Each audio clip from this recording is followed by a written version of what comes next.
Matius pasal 3 ayat 11 firman Tuhan mengatakan demikian. Aku membaptis kamu dengan air sebagai tanda pertobatan. Tetapi ia yang datang kemudian daripadaku lebih berkuasa daripadaku, dan aku tidak layak melepaskan kasutnya. Ia akan membaptiskan kamu dengan Roh Kudus dan dengan api.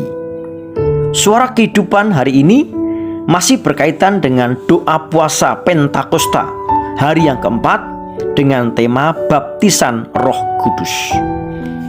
Baptisan Roh Kudus adalah pengalaman rohani yang lebih mendalam bersama Tuhan setelah mengalami pengalaman keselamatan. Baptisan Roh Kudus suatu pengalaman masuk dalam dimensi kuasa. Kebenaran yang pertama, ada yang mengatakan terjadinya baptisan Roh Kudus bersamaan saat menjadi orang Kristen atau menerima Kristus. Benarkah pernyataan ini? Kita perhatikan lebih dahulu Kisah Para Rasul 19 ayat 1. Ketika Apolos masih di Korintus, Paulus sudah menjelajah daerah-daerah pedalaman dan tiba di Efesus. Di situ didapatinya beberapa orang murid. Ayat yang kedua, katanya kepada mereka, "Sudahkah kamu menerima Roh Kudus ketika kamu menjadi percaya?" Akan tetapi mereka menjawab dia, "Belum. Bahkan kami belum pernah mendengar bahwa ada Roh Kudus." Perhatikan juga Kisah Para Rasul pasal 8 ayat 14. Ketika rasul-rasul di Yerusalem mendengar bahwa tanah Samaria telah menerima firman Allah, mereka mengutus Petrus dan Yohanes ke situ. Setibanya di situ, kedua rasul itu berdoa supaya orang-orang Samaria itu beroleh Roh Kudus, sebab Roh Kudus belum turun di atas seorang pun di antara mereka, karena mereka hanya dibaptis dalam nama Tuhan Yesus. Kemudian keduanya menumpangkan tangan di atas mereka, lalu mereka menerima Roh Kudus. Dari ayat ini kita tahu bahwa menjadi murid atau orang Kristen bukan berarti sudah langsung penuh dengan Roh Kudus.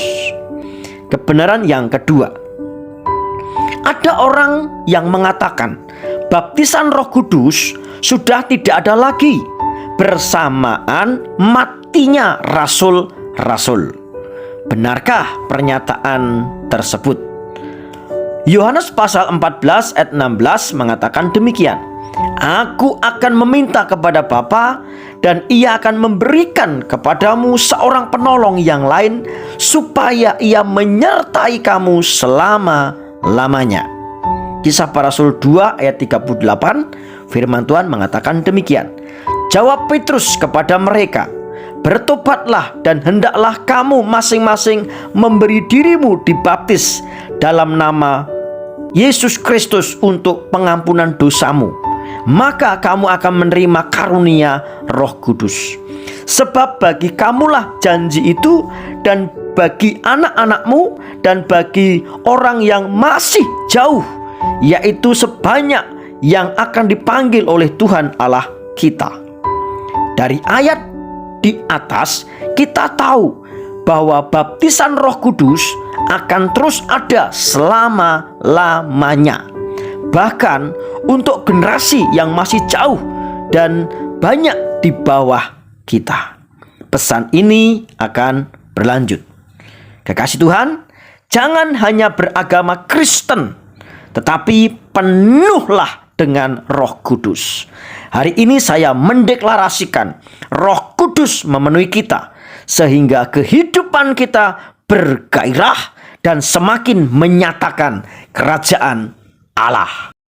Nama Yesus, nama Yesus, nama Yesus yang sembuh.